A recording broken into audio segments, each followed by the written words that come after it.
Hello बच्चों, let's take a given question. The question says state true or false. A loud sound has lower amplitude. So इस question का जो key concept we need to understand is the concept of loudness, which is one of the characteristic of sound. So loudness basically it is defined as, basically we can say it distinguishes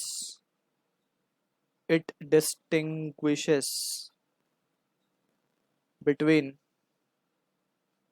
it is the characteristic that distinguishes between two sounds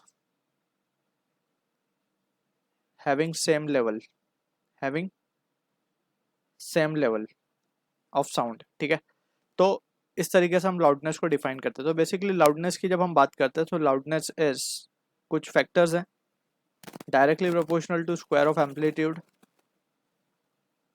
अब ये amplitude क्या होता है? Amplitude basically अगर normal terms में बात करें सो कितना बड़े बड़े वाइब्रेशन हो रहे हैं, that is what we count as higher amplitude, right.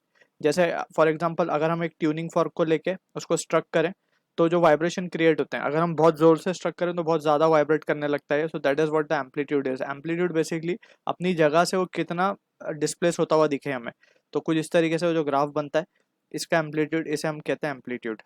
ठीक है, तो ये है एम्पलीट्यूड. एक वेव के फॉर्म में हम इसको समझ सकते हैं, that is represented with A. So loudness जो है वो डायरेक्टली प्रोपोर्शनल होती है स्क्वायर ऑफ एम्पलीट्यूड को. अगर एम्पलीट्यूड लाउडनेस एक, वी कैन से लाउडनेस अगर एक गुना बढ़ेगी तो एम्पलीट्यूड भी एक गुना बढ़ेगा. लाउडनेस अगर दो गुना बढ़ेगी तो एम्पलीट्यूड चार गुना बढ़ जाएगा.